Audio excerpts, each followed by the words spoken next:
Yeah, yeah, yeah.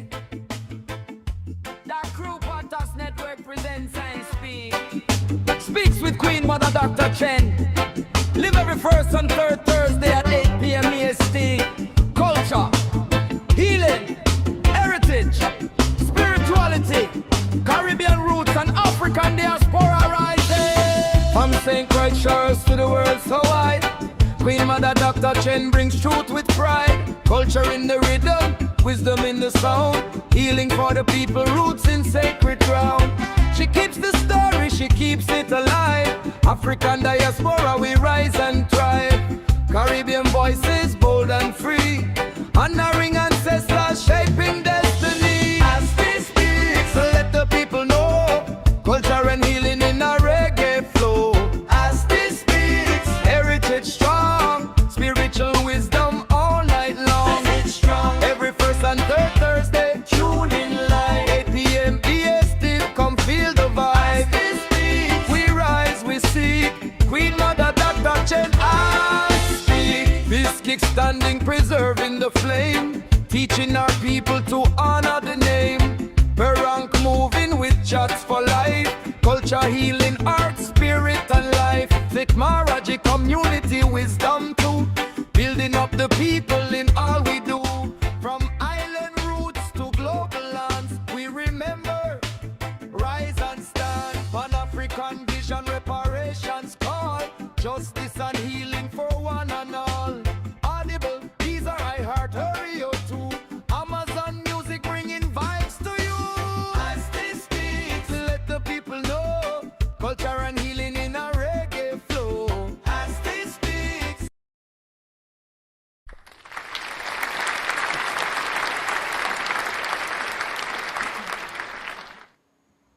And greetings.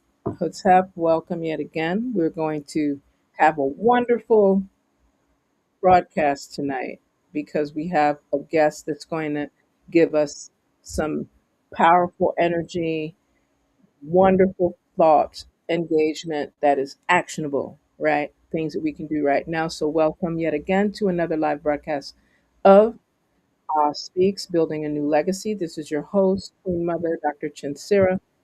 I am really excited to be able to start as we customarily do Amasu and Panter sa Uksu Emitran Panter Auda Maketi Pahuda. And all I'm saying, for those in the back of the class, as well as in the front of the class, in the Meta Nature, and the way that we're able to pronounce it through this lingua that we're graced with now, is we give thanks and praise to the one most high. We live each day daily for the one most divine. And we shall do it tomorrow just as we do it today. Because there's things that we will be saying tonight that may be so truthful that they will not come across with the sweetness and the medicinal touch that's always layered in some of our words. Because we're speaking truth as power, and we're speaking of things that are linked to culture, healing, arts, technology, and spirituality, always giving reverence, honor, glory, praise to our ancestors and the creator therein by all the names that we use. And I want like to make sure I highlight that. So I'd like to bring in Nana Kofier of the Sankofier of Jamaica. And I think it's really important. You can still hear us? I can still hear you. And I can hear you too. So I really Absolutely wonderful. So I'm grateful that we are able to have this opportunity to share some words together. There earlier what I did is I had started to read from one of your pieces from 2024, which was interesting on just in terms of your own legacy of some of your poetic work. So referencing you as the word sound power poetess that you are. You were published author as well. You have, multiple publications. You maintain work in the ancestral, spiritual, initiatory realms, and we're very grateful for what you share in that regard. You do a lot of work in Jamaica, yes, but your reach is global, and we're Thank very you. for that also. And then being a cultural steward and educator, like all of these different nuances of the cultural, won't say folklore, won't call it myth, but the real wisdom, that one of Jamaica and how it shows itself across air, fire, earth, water, spirit for generation upon generation. And I just desired to highlight some of that. We've been having some powerful conversations, reasonings, and I just would love for you to share, some of the things that came out of recent activities in Jamaica. We had already started a little earlier, sending our prayers, our That's great. encouraging persons to look for those various links and sites, various embassies. It's like almost every embassy in the world is sending support to our sisters and brothers in Venezuela That's following correct. severe earthquakes, and they're still finding many. They've been having miracles of finding even 18-day old children, babies alive with their parents. So I think that the prayers and the actionable engagement, is important. And at the same time, there have been many deaths. So we want to send those prayers, the energy of strength, and encourage those that can, and even those that have small to give small so that it can grow big, right? And we're also sending the same to our brothers and sisters that have experienced loss in Ghana as well as in the Ivory Coast with very severe flooding. The same thing, a person suffering from the after effect of flooding in Kenya amongst the Pocomo, which is something that they've been struggling with for some time. I Yes. mean, there's so much that's happening, and we're also sending prayers to our sisters and brothers in the Pacific Isles as there are typhoons claiming that they might hit directly places like Guam and surrounding islands. So we're just hoping that people can be protected as much as possible.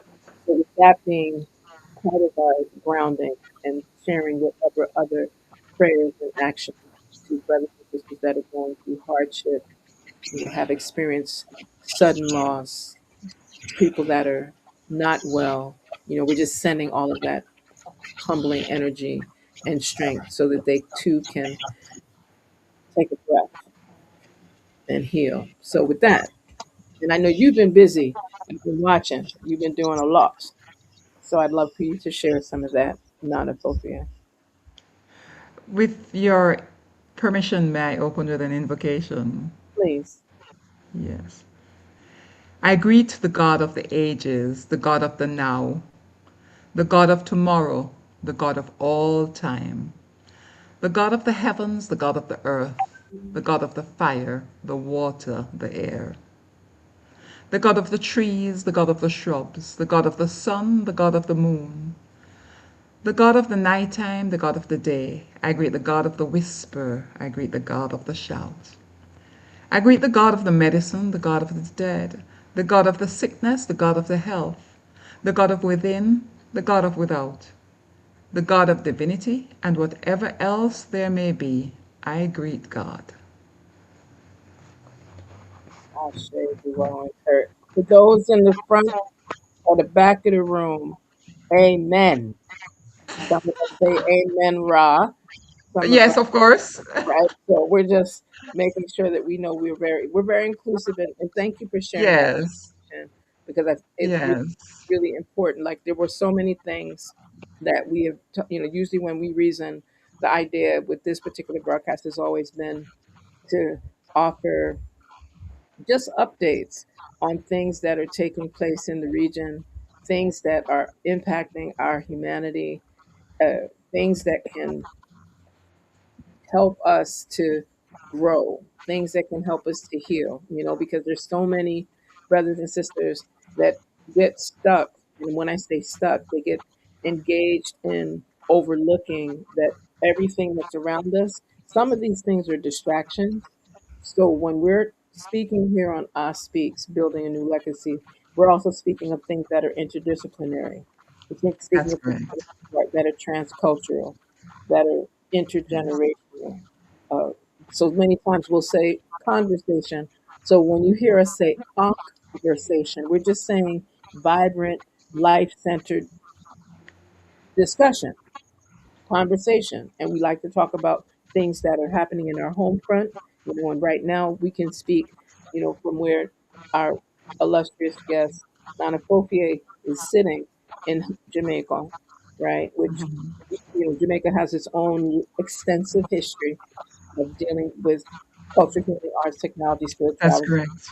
and where I'm sitting for the moment in I St. Croix on the eve, literally on the eve of the emancipation of the Virgin Islands that happened on July 3rd in 1848.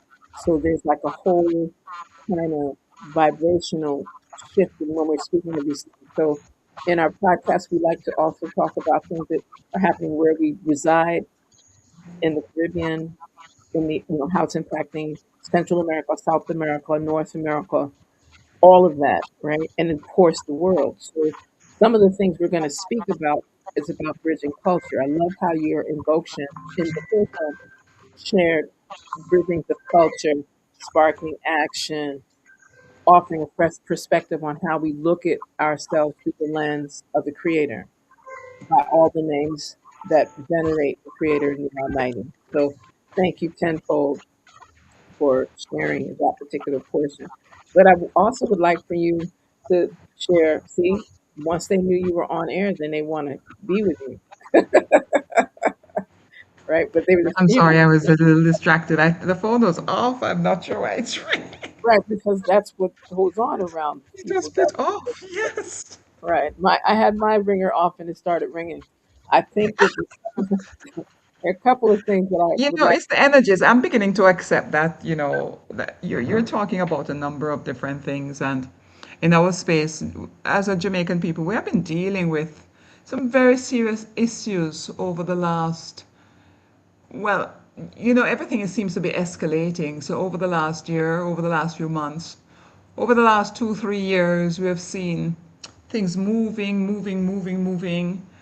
I don't think we have reached yet where we're perhaps heading to, because I think we're kind of on a journey to some sort of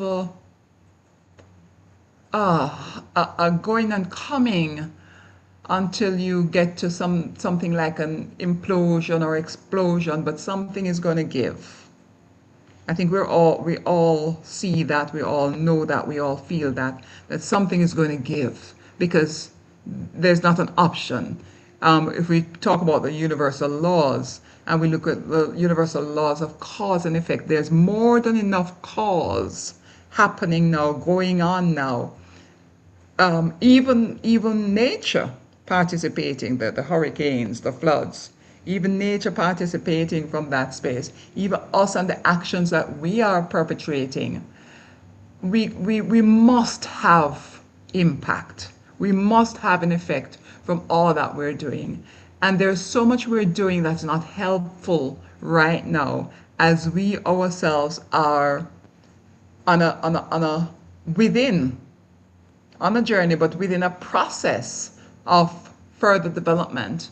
The whole thing with some of the more recent technologies, we're realizing that even information that we did not have prior, did not even know existed, that so much more is being archived, so much more is being committed to some shape or form of documentation, that it can now be shared. We're connecting. We talked about information age, but after the information age, there's what you do with that information. And so this information age has led us to this bounty of information, that we are now connecting around. We're now connecting around that. We're seeing that this is happening here, that is happening there. We're seeing that, this was what happened when that was happening, and just a whole heap of what was brought forth and still being brought forth in the age of information is now coming and causing connections that must have some sort of resolution somewhere, sometime, somehow. More people are aware of the need, for example, to regard and this is a conversation we have recently, regard the world not as just the earth, but understand there's a heavens, there's the earth, there's a whole cosmology that we can tap into there in terms of how we understand this world that we live in. And that when you do that, what you get is a less people centered attitude that leads to more consideration for what else is growing, walking with us, being with us, journeying with us on this earth space, and what is affecting what and whom, and all of these kinds of things. Because from that place of ignorance, where we did not know as much as we did prior, I mean, there are people who still don't know. And recently I had to be explained to somebody what a solstice is, what the solstice is, and how that affects us. There's so many simple things that are not known. We talk even with words we're going around, and the words we're using, we're limiting their meaning to an English language that has never served us well. What do these words mean in the space and time of our ancestors, in the space of time of us, and the space of time of those who will come? Because we have to leave for them that deeper, broader, wider meaning of even words. We had a conversation recently. We were talking about gratitude. And at the end of the conversation, but I thought it was just to say thank you. And it's like, really?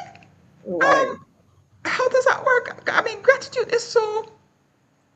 I mean, this thing is, you can look at it through many different lenses, and the conversation went on to looking at gratitude through psychological, through philosophical, through spiritual lenses, and seeing how each positioned and nuanced gratitude and how that could be helpful in our lives.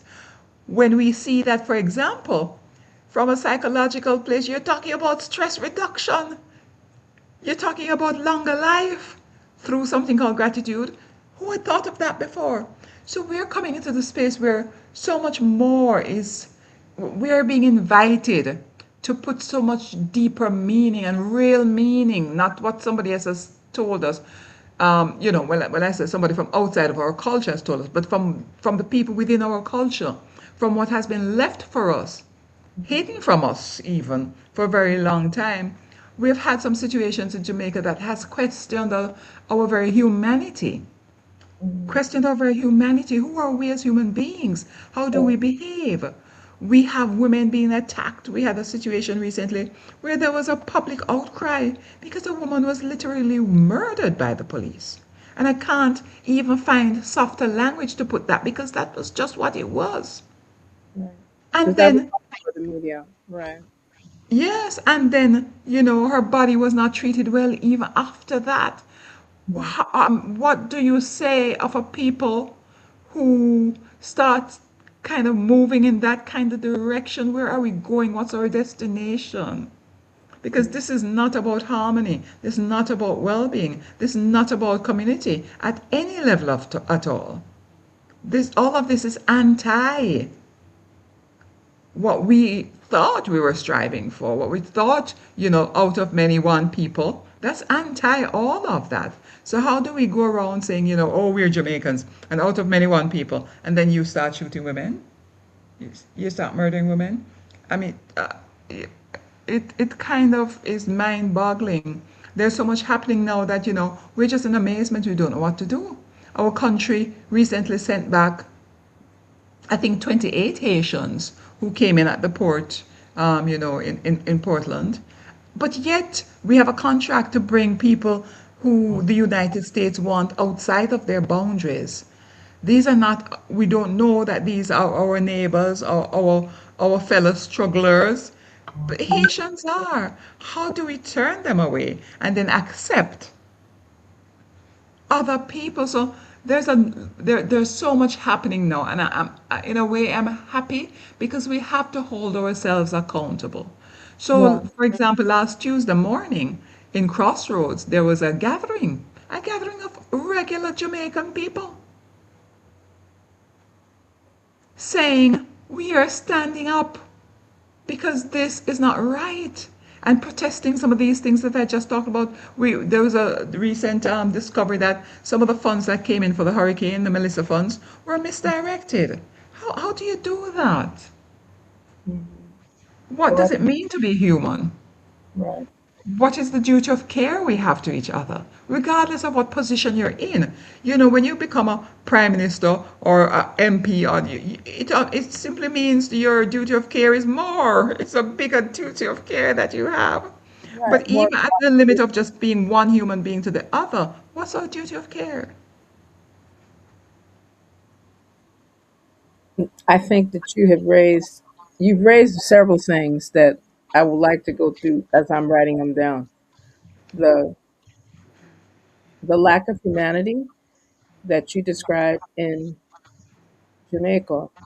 You know, we've had a thrush of, we refer to them as back and forth murders, primarily amongst our men, young boys as well.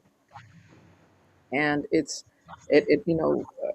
had a 14, 15-year old that was in broad daylight at a basketball court, had chains on in front of everyone. Someone just shot him to death, snatched the chains. So his parents, had to lay him to rest. And people knew what was happening, did not wish to speak to the police because of the way that people see the police, like you just described. But at the end of the day, even rules of engagement, if you're going to move mafia, if you're going to move mobster, gangster, if you take a life, you leave the resources for the family to at least lay them to rest properly. You don't there's rules of engagement even in chaos. Yeah. And that went from that to someone else being shot and murdered elsewhere. So we could kind of tell where that went to it being someone else found on another island, right here in the Virgin Yes, Islands. And and so the community is in a very shock mode, almost to the point of being what people may think is despondent. So again, our humanity is questioned. So people are asking, why are we not, where's the march for that? Or where is the cry out for that? And it's not that people aren't crying out, but people are busy preparing to lay people to rest that they didn't prepare to right, have. exactly, So some people, exactly. there's so much One that. of the, mhm. So please continue, please. One of the things that is being spoken about even as we speak here is, the government recently declared, our government of Jamaica here, through the Ministry of Culture, recently announced that, a delegation was going to be going up to visit with the King Charles, and to engage him in a conversation on reparation. Reparation is above my pay grade. Conversations of reparation are really above my pay grade. They're way above anything that I can understand from a spiritual point of view, even. The, I, We're gonna I'm not come to that. even sure. I'm not even sure we know what we mean. What does reparation mean?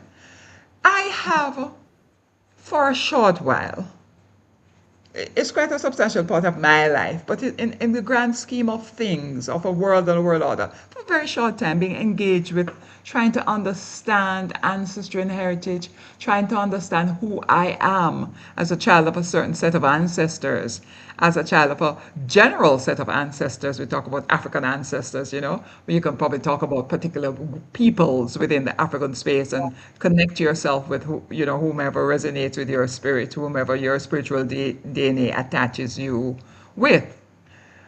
But in the context, supposing I were to ask one of my ancestors or our ancestors what reparation would mean, if somebody did all of this to you and they wanted to come and say, as we say in Akom, me pau chow, come to say, I'm deeply, deeply regretful, I'm deeply remorseful, I'm deeply sorry. What would that look like? And I don't think it would look anything like what we're talking about today. If you come from a perspective where we all honor, there can people say God put a little bit of himself in everything he created. Mhm. So when you take a shipload of people and you take them across the Atlantic Ocean, and then you discover somewhere along the way that you might have erred in doing that, who and what have you offended? Do you think you've offended only the people you took across the waters. And we're not even going to the part we know where you've called them chattel, you've dehumanized them and called them cargo. But what about the water itself? What about that great ocean and all the spirits that dwell within? Mhm. What Mhm. are we talking about when we talk about reparation? Are we talking about making it right with the spirit energy of the space we're living in, with the spirit energy of the place that our ancestors came from? Are we talking about making it right with their ancestors? Mhm. Are we talking about making it right with the ones who were left there, who had children torn from them, Mhm. who had sisters and brothers torn from them? Why is the conversation on reparation does not address this? The people who were left there who lost their family. So we're talking about the ones who have descended from, like us as descendants. But what about the ones who faced major loss of people, their family? So where are we going to talk? Where does this conversation start? Where does it end? Well, the Are we conversation has going to happened. do the appeasement rituals for that land from which the people were torn?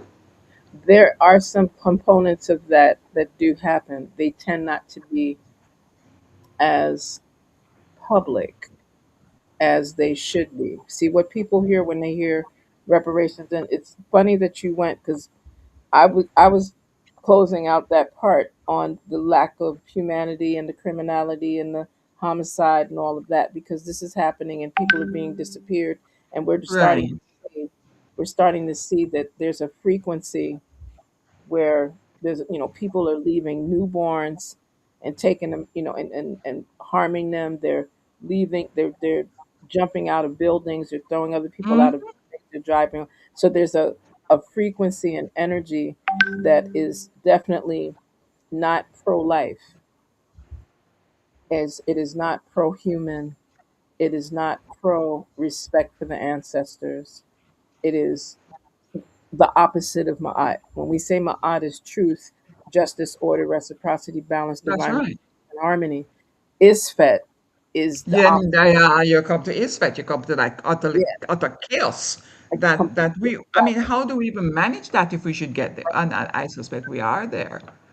So I wanted to just highlight that there are things that in our human frame, there are some persons that look at reparations and they're still in the 20th century version of reparations, where they're just looking for a check or by now trillions or Googles of dollars.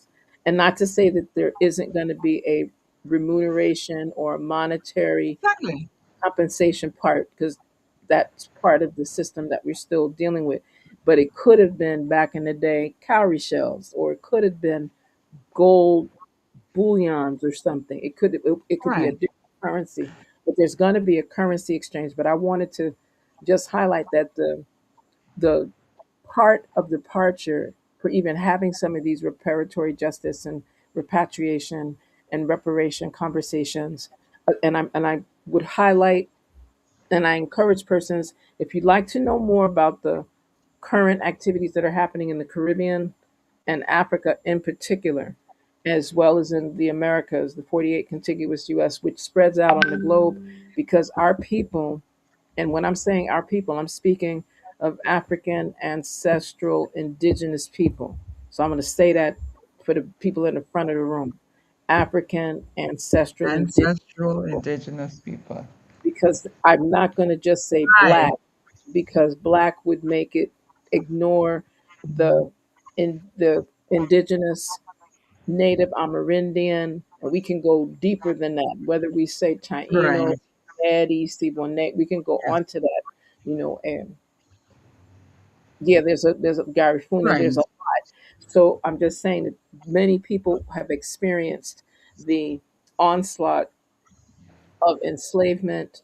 Some people want to clean it up to more of an indentured servitude piece. And in some instances, the indentured servitude was not pushing people into chattel, but it created a classist system that was almost as severe as the chattel one.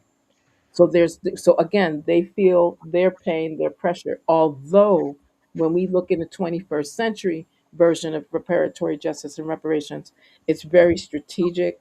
and more people have brought up these issues of the ancestral connection, and not only the external reparations, but the internal reparations, That's correct. right? That's So correct.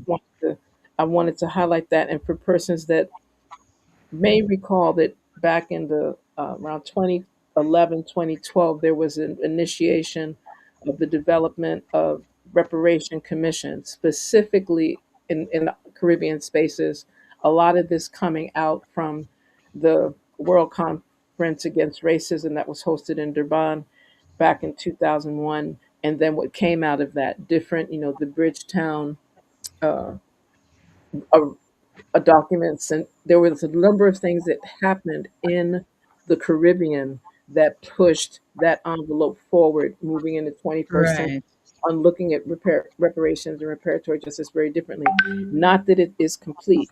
I want to make sure that I highlight that. Not that it is complete at all.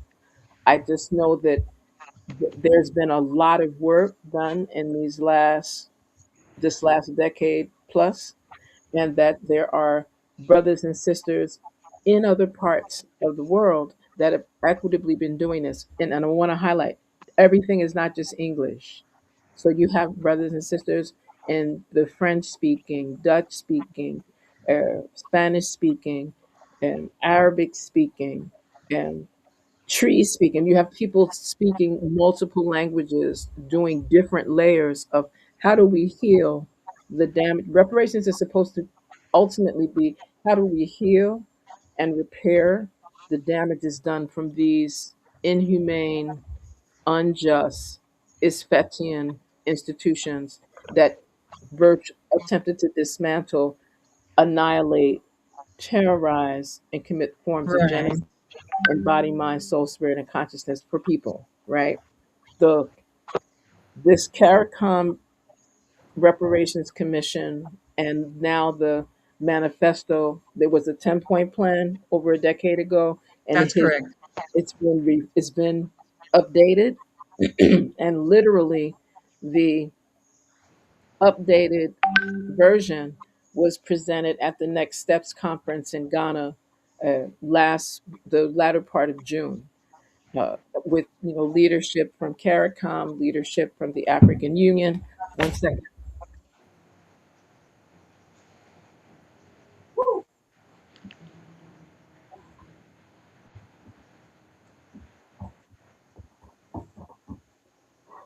Wow, we've had some interesting things. If I told you what just happened, there was a little spark here. When you see me move like that, it's because I said it was no, it was like fire. Ooh. Or I think maybe what I'm talking about is definitely bringing fire to the level. But I'm just highlighting that there's Well, we been do need that energy of transformation. No joke about that.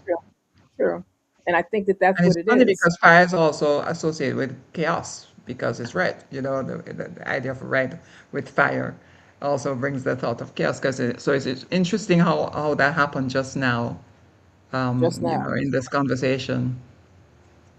So I'm grateful and thank you, ancestors, for not creating anything further than what I just experienced. And if I see anything else, I'll be like, pause. But but I'm saying it from a place.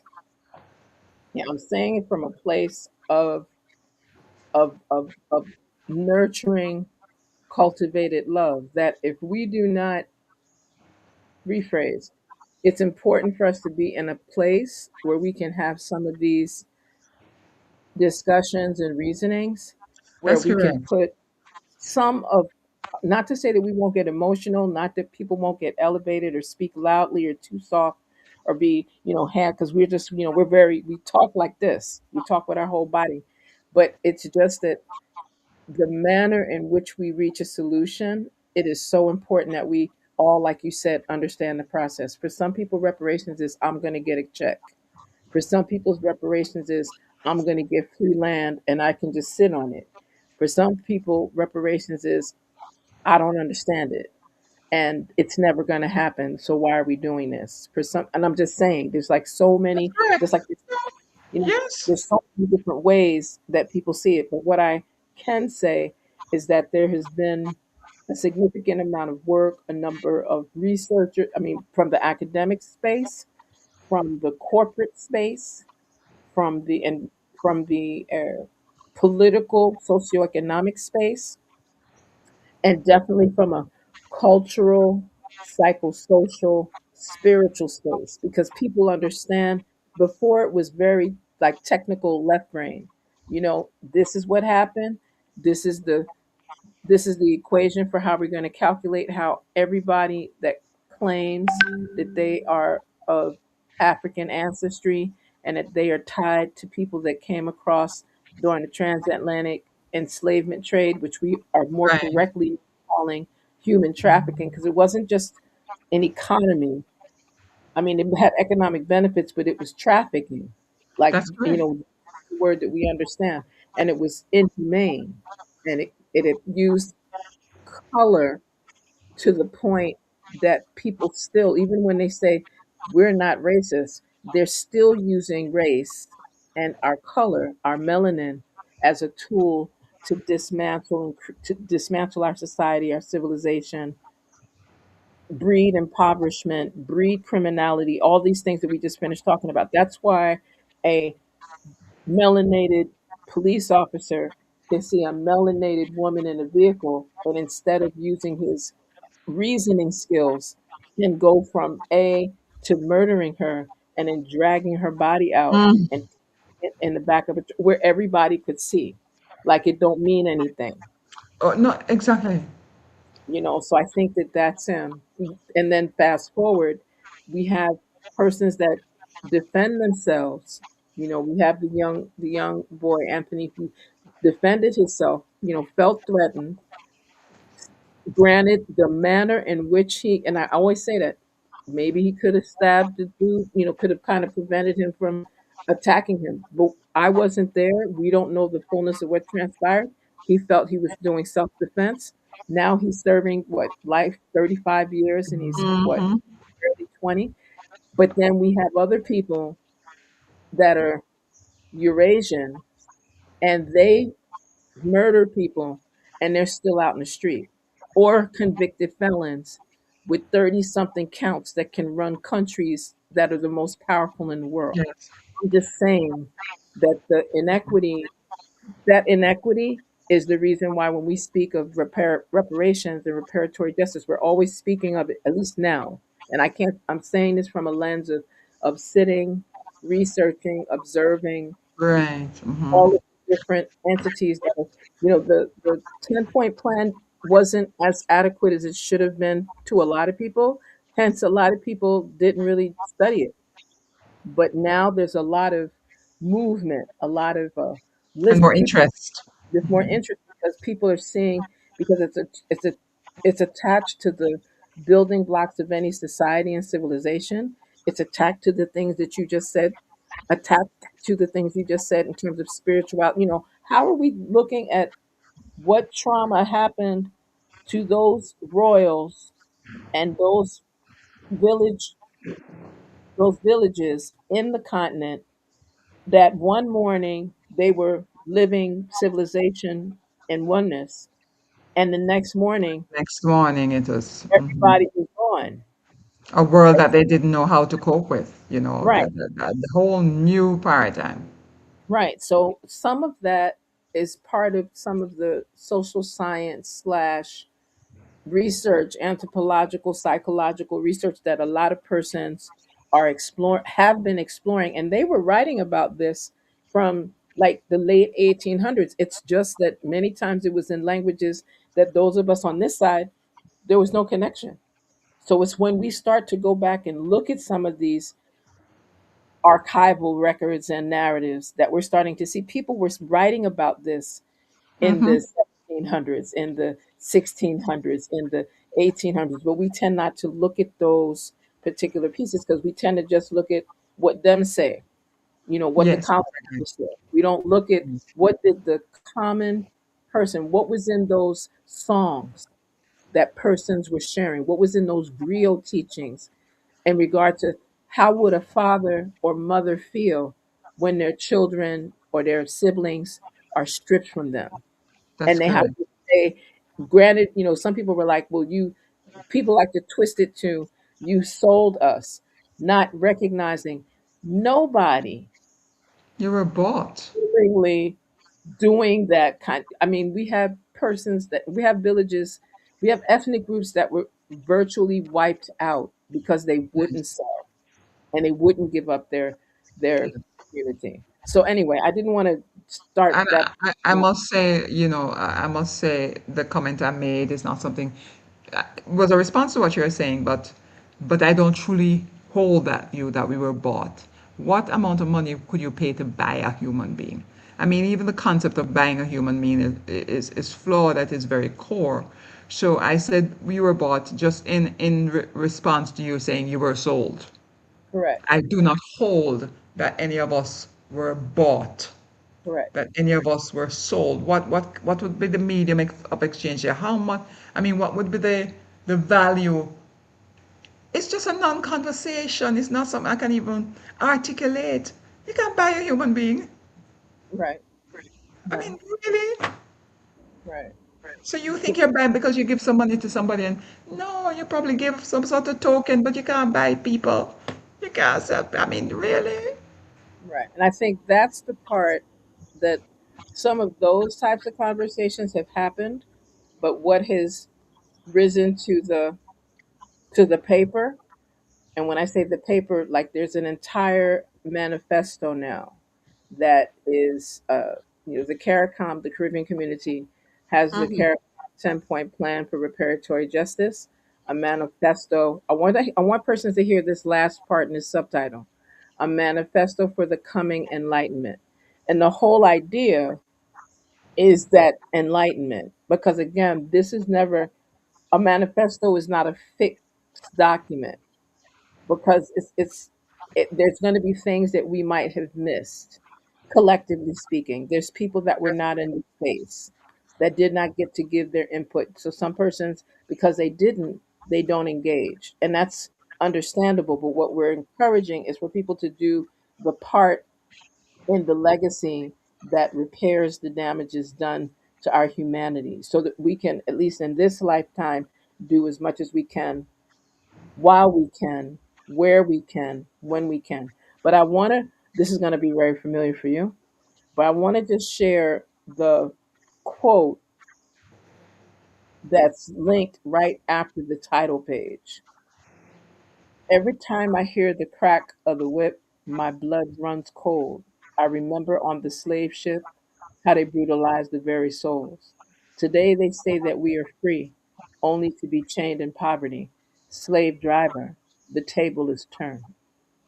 So I Yes. thought it was powerful that, again, these prophetic words, these lyrics that Bob Marley and the Wailers were Mm-hmm. singing from back in the day, we're talking like in the That's 70s, right. right, from Catch a Fire, that was pulled into this particular opening of this document from the CARICOM, well, the Caribbean Community Secretariat, right?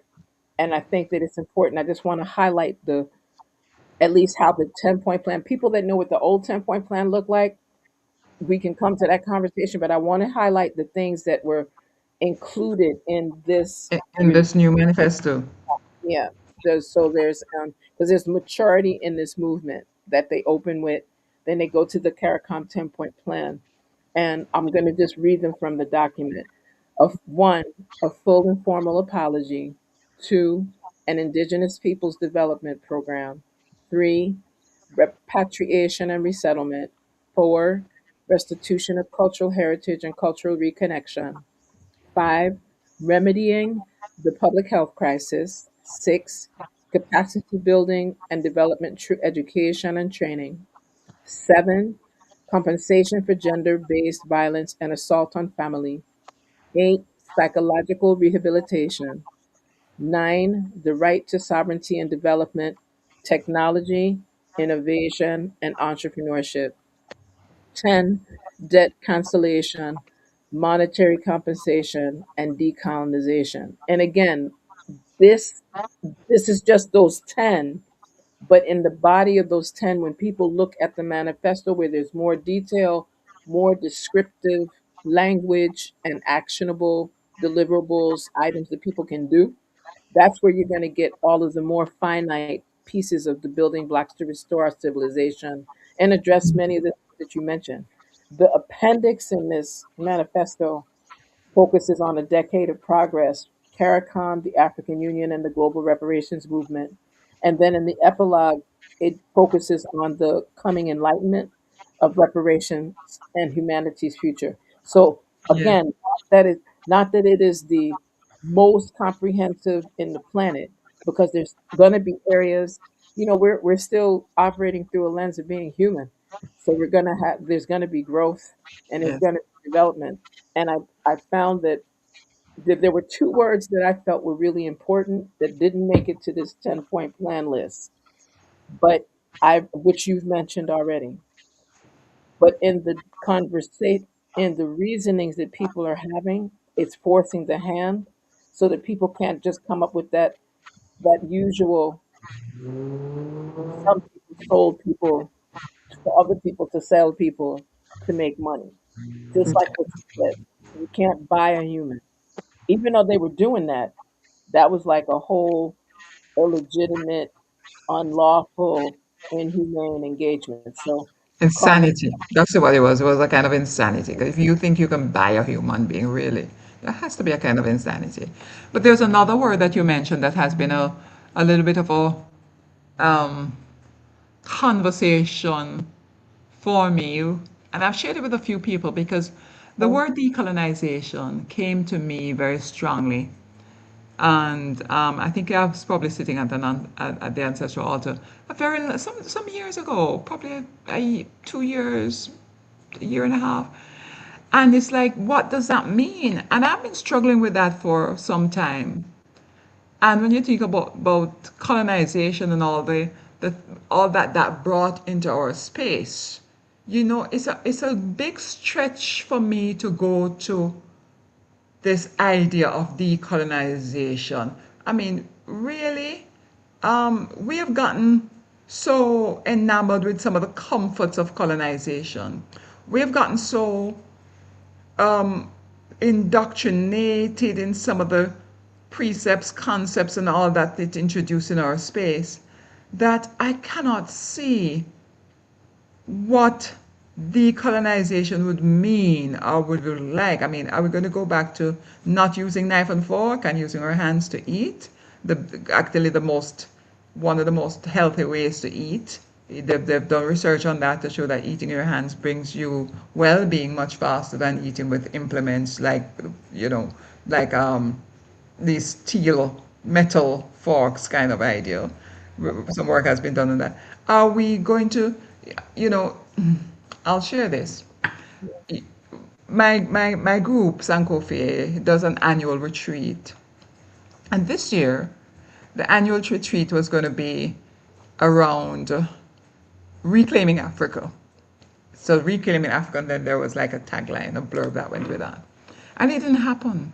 It just didn't happen. It just fell apart. It didn't happen. There was no motivation. It's like I just could not, it just did not happen. Not because I planned for it not to happen, and so I had to sit with it. How does this work? This is the first time since we've been doing retreats, which is more than I don't know how many years. And it just didn't happen. I just sat around and saw it not happen. And when I started really engaging with that, which Africa can we reclaim? mhm. And Africa is a continent, but like in the Jamaican space, our ancestors came. A large number of them, in terms of quantity, came from places like the the west coast of Africa, definitely Central Africa. We're kind of limited there in terms of numbers of people who came. We had the Igbo people, the Akan people, Yoruba people, the Edo people, yeah. And there are others, not to be disrespectful, there are others, so all the others who came. And so if we say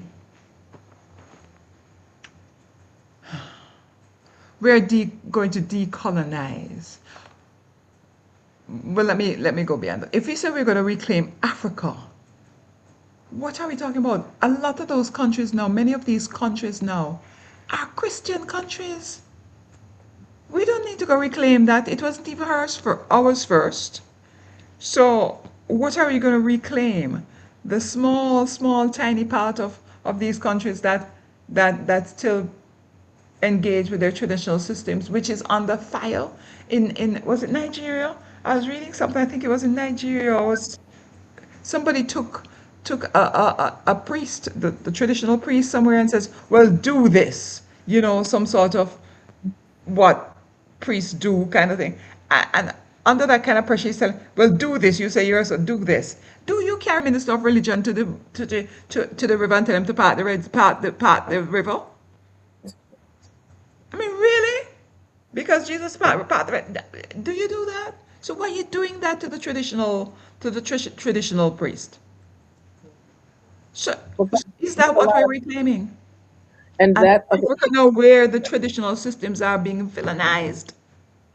And Christianity is, everybody they will kill for the Christ. mhm, The same in Jamaica. mhm. Same in Well, Jamaica. that's actually the same in a lot of places. So that's That's why right. the focus has been because people have had wars, whether it's through Christianity, Judaism, Islam, Christian vibes. I mean, there's the list is long. Hinduism. There's just a lot because we have let, collectively speaking, religion supersede spirituality and oneness That's with the correct. Creator, right? That's correct. So I as would, long as, yeah, there, because you said some very deep points that I know could have us doing this for our next activity. So we're gonna really, I would love for you to return with me so we can follow up on this. Um, on the Today is the second, so on the 16th, if you're available, of course, we can revisit that because I think that part two of the definition of these terms. Some people do not, when we say decolonize, we're usually saying undo the colonization piece for but how do simplicity. you? Okay, well, the how to is gonna How the do how we? yeah, but that's what I'm saying. The strategies are gonna be probably as numerous as the conditions that we live in. So decolonization here in the Virgin Islands could start with us no longer being a non-incorporated, non-self-governing territory of the United States of America effective tomorrow. Since tomorrow is VI Emancipation Day, and they said from July 3rd, 1848, from this day, all unfree are free. That's kind of what they said out of their mouths. And the governor that said that at that time, a Danish West Indian um, present governor, when he said that, he was demoted and sent back to Denmark for the rest of his life because he did that. Right. I just want to highlight that. And so Mhm. left a whole void that from 1848 all the way through 1878, there were a host of uprisings, That's quote, right. Yes. uprisings, because yes, people were no longer enslaved, but then the next day you're like, okay, so you're gonna have to pay for your food, you're gonna have to pay for where you stay, you're gonna have to pay to move about, you're gonna have to pay for this and pay for that and pay for this. So again, it was another kind of enslavement, and people was Exactly. still Exactly. by complexion. So I'm just saying that would be one version of decolonization. I can speak for what could happen on this side. Yeah. It would be decolonization would be to stop using the colonial frame to villainize African traditional institutions and spiritual systems. That would be another way of decolonization because decolonization means that we're undoing the colonial yoke that has Yes, dehumanized. but there's a way that there's a logic that is missing because is it uh, we were on a certain trajectory. So say as the people who were enslaved, there was a certain trajectory that these people were on in terms of their life, their spiritual progress, the whole journey through life. They were on this trajectory. They were on this path. All all of us going through this space of higher selves and getting into this idea of returning to a source and enlightenment and emergence and whatever we call it. And that journey got interrupted. That journey got interrupted. It got stopped at a certain point because a number of that population of people were removed. So Hmm. you're shifting that trajectory in some ways, and you are redefining these people in some other ways. Hmm. If we talk about decolonization, we can't say we're going to go back to that absolute point where that trajectory shifted. Well, that's not what decolonization means, though. I mean, because it's not to just say we're going to repair or return to the same space where we were, because many people, we've lost so much of that. And just the Exactly. social construct of how we live, back then, people lived in more, in less modern environments, Different in right? different environments. So They I, lived in different environments, right. yes. So the point of departure is going to be slightly different, and the expectations, and maybe expectations isn't the right word, but the elements and the building blocks of how we're moving our civilization forward are going to look different than what they did 50 years ago, 100 years ago, 500 years ago, etc. And part of what has been the cause inside of decolonization for many persons, because we can sit here and do the academic side piece, and then you got to do the spiritual piece, and then there's a political decolonization, and then remember when we're saying decolonization and people But start you see, when that's kind of colonial thinking, all these separate compartments. we'll see the reason that they're And this is the separate thing, how do we get our inner selves out of this frame? the same way that we got in it. We We have didn't to unwrap. voluntarily go into it. No, I agree with that. I agree with that. But some of our people Voluntarily go have there. made it the primary mindset of how they engage. So we're That's looking at correct. this as a system, and we are still using a colonial system, claiming that we're decolonizing. Ah, now you're where I am. Yeah, I was That there all is the what whole I time. I was there the whole time. I just came to it a little. that is what I I was mean. on the beachfront. I was on the beachfront. So But you see that is a conundrum there, yeah? yeah, yeah. And I think that that's why, even for the purposes of those listening and tuning in and seeing this conversation, we're hoping that persons can, share your reflections, share your thoughts. And we always encourage for actionable deliverables in your thoughts and your reasonings, because we're going to pause, because I see we're at our 58th minute.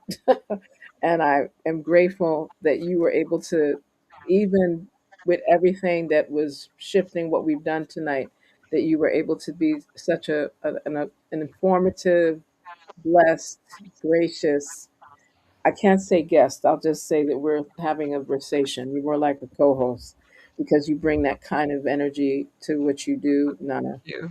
Yeah, and I mean, persons, just for the record, when you hear me say spirit sister, I'm speaking of Nana Fofie, because we've known each other a while, a lot longer than usual, and we're able to have these types of discussions. So you see how we can be in different spaces of how we bring this information out. So for persons that need to know more, would like to know more about the CARICOM Reparations Commission, you can just Google CARICOM Reparations Commission, and you'll be able to get to their website. You can reach out to the CARICOM community, caricom.org, and a lot of these new pieces of information that I was sharing tonight are available. And at the same time, there are a number of organizations that you'll see listed in these respective spaces. You'll see people referencing the African Union, you'll see people referencing different reparations organizations, the Caribbean Pan African Network, the Emancipation Support Committee of Trinidad and Tobago. And let me be specific, the CARICOM Reparations Commission has representation in all of the CARICOM member nations. States. That's correct. Yeah, so I think as well as those that have associate membership to CARICOM. So that's why that's one of the reasons that the Virgin Islands, the U.S. side as well as the Virgin Islands, UK side, have a lot of involvement and engagement with CARICOM because it's one of the long-standing entities that provides some because we're too small by ourselves. So as a region, then we move closer to having a little more body in terms of being involved in these types of regional, national, regional, and international activities. So, Mhm. any moving forward remarks for the closure you'd like to share, Spirit Sister? I was listening to you, and I'm thinking you were saying, we're too small as one, but the strength of African people and indigenous peoples and peoples who actually live in balance, as the strength of these people have always been in the collective rather than in the individual. Yeah, I think that's important to cite in the collective rather than the individual. And with that, we're going to just encourage people to remember. Thank you so much, Nana Fofia. We're going to do My this pleasure. part. We'll have part next. We won't call it part two. We'll call it part Great. next. Yes. Because I'd love to talk in the next part about the rise in the feminine energy right now, the divine feminine principle, and how we're seeing that play out even in the murder of this woman, in this full moon where Mars just entered Venus or something like that, talk about divine feminine, divine masculine. I'd love us to talk about some of that because we're shifting from this patriarchal space Right. where we need the matriarchal energy to rise, not to knock down the patriarchal energy, but to put a balance, Right. to create a balance for that. So, And with yeah. that, we should have had our infomercial for Pan African Women Day happening in Los Angeles on August 8th. I'm just saying, since August Well, 9th is Pan African Women's Day. And the Pan African Women's Organization actually existed an entire year and change before the formation of the Organization of African Unity in the 1950s, that we now call that is more, has transformed into or grown into the African Union. So we're going to talk yeah, about those. So just yeah, audience, viewers, keep us on task. You heard what we said we're going to talk about in our next gathering. So again, Culture Heals Humanity Land is our foundation, and spirituality is part of our grounding always. You are a house of life. You are really, when we say parent Ankh, we're just saying house of life. And that's what we're encouraging persons to remember and reflect on in all of the systems that you follow, that always give the reverence, respect, nurturing, and cultivated love for the Creator and all of our ancestral legacies in that regard. Yes, so just keep in mind that we are here with Oz Speaks, building a new legacy. This has been your host, Queen Mother Dr. Chinzera. I'm always honored whenever I have my spirit sister, Nana Fofier of the indeed. It's always a pleasure to talk together. Blessing. Always a pleasure. And I really just encourage persons, just alafia, blessings, whoo, hotep, stay peaceful. And till the next time, stay on the rise. Yeah, yeah. Blessings. Blessings and salutations.